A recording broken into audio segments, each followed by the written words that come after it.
The disowned family matters. The problem with being brothers wasn't the fighting. It was the expectations. They all shared the same last name, the same jawline, the same genetic potential that, according to history books, had once produced Eugenius, the greatest hero of his era. Tactical genius, strategic visionary, a man who once stopped an invasion before breakfast, which made the current lineup awkward. Just in Case stood at the rendezvous point with his gear laid out in precise rows. He had emergency rations, backup tools, tertiary backups for the backups, and one small container labeled, in case he gets hungry again. "Where's Colonel?" he asked. As if summoned by the word hungry, Colonel appeared, already chewing.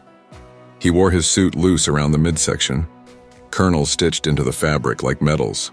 "Hold on," Colonel said, mouth full. "I gotta finish this." "We're responding to a citywide emergency," Just in Case said. "I know," Colonel replied. "I can't do that on an empty stomach, learned that the hard way." "No one asked," said Bare Minimum. Bare Minimum, notably, did not share the same last name. He stood apart from the others, arms crossed, suit only halfway on as usual. He looked at the destruction, looked at the team and nodded. "This is your thing," he said. "You're coming," Procrastinator Man said, finally arriving. Bare Minimum sighed. "Of course I am. You're my dad." That explained everything.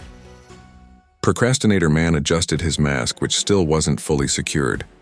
"I raised you to try," he said. "You raised me to survive expectations," Bare Minimum replied. Big difference. A truck engine roared to life nearby. License was already in the driver's seat of a massive armored vehicle, helmet on, hands at 10 and 2. "I've been ready for 6 minutes," he said over comms. "We're still assembling," Just in Case replied. License checked the clock. "I know." He put the vehicle back in park, again. Above them, a holographic projection flickered to life. Eugenius, older now, sharper somehow, arms crossed the same way every history statue showed him. He looked down at them with the kind of disappointment that didn't need words. "I saved this city with 3 brothers and a plan," Eugenius said. Colonel paused mid-bite. "You brought snacks?" Eugenius asked slowly. Colonel swallowed. "Corn is fuel," Eugenius sighed. "You," he said, pointing at Procrastinator Man. "We're late to your own birth." "That's not medically provable," Procrastinator Man said. "And you," Eugenius continued, turning to Just in Case.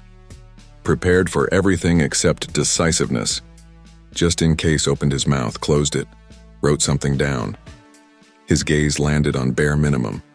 "You at least make sense," Eugenius said. "Low expectations, efficient survival." Bare Minimum nodded once. "Thank you." Eugenius looked at the rest of them. "These are not heroes," he said. "These are coping mechanisms." Every screen in the city went red. A countdown began. License revved the engine. "Whenever you're ready," he said calmly. And for the first time, the brothers realized something important. They weren't trying to live up to Eugenius. They were trying to survive him. Their sisters, if the brothers were a disappointment, the sisters were an inconvenience with a plan. They shared the same bloodline, the same impossible expectations, and none of the hesitation. Where the brothers developed coping mechanisms, the sisters developed schedules. They did not call themselves villains. They called themselves productive. The oldest was already running. Marathon never stopped moving, ever. She treated stillness like a character flaw. Ultramarathons, charity runs, corporate wellness events that mysteriously ended in evacuation. She spoke while jogging in place, breathing perfectly evenly. "Still warming up," she said, checking her watch.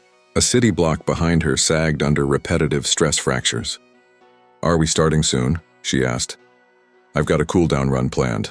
Standing nearby, reorganizing a medical tray that absolutely did not belong on a battlefield, was the middle sister. They called her Second Opinion. Second Opinion wore medical whites layered with stitched sigils and pockets full of vials she labeled mostly. She smiled with the calm confidence of someone who enjoyed correcting diagnoses. "I can fix anything," she said gently. "But I'd rather see what happens first." No one liked that answer. Trailing behind them because she liked the angle better was the youngest. Snapshot adjusted her camera rig, lenses clicking nonstop. She believed moments only mattered if they were documented well. Explosions, panic, tears. She framed everything beautifully. "Hold that," she told a fleeing civilian. "Your fear is asymmetrical." She took the photo. The moment became permanent. They stood together now, watching the city react exactly as predicted. Marathon checked her route. "The brothers will be late," she said. Snapshot reviewed her shots. "Good, unprepared chaos has better lighting." Second Opinion uncorked a vial. "Try not to kill them," she said. "Father hates inefficiency."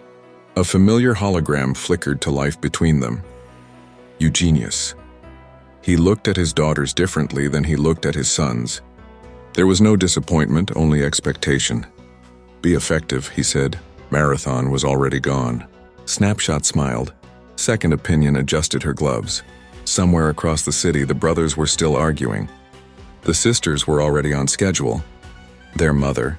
No one ever wrote songs about their mother. There were statues of Eugenius. Documentaries. Grainy footage of him standing in burning skylines while people cheered.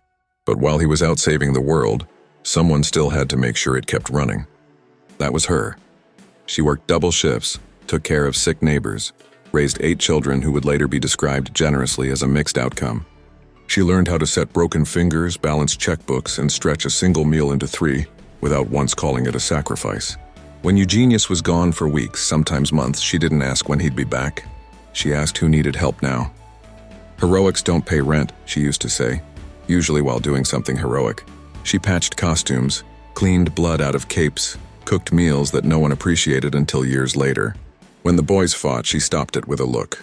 When they complained, she ignored it. When they failed, she didn't soften it. "That's fine," she'd say. "You don't have to be great, you just have to be useful." That sentence haunted all of them in different ways. Just in case learned to prepare because someone had to. Procrastinator. Man learned to delay because the house never stopped without him. Bare minimum learned exactly how little effort still counted as showing up. She saw it all and never pretended otherwise. When Eugenius finally came home, older, celebrated, carrying the weight of a world that loved him, she handed him a grocery list. "You're out of milk," she said, "and you missed your kid's birthday." Eugenius tried to argue once. Once. She didn't yell, she didn't cry. She just looked at him the same way she looked at everything else that didn't live up to expectations. "Saving the world doesn't excuse you from this one," she said. Even now, when the brothers argued, stalled, overplanned, or barely tried, there was one unspoken rule they all followed. If Mom showed up, they got their act together. Not because she was powerful, because she always had been.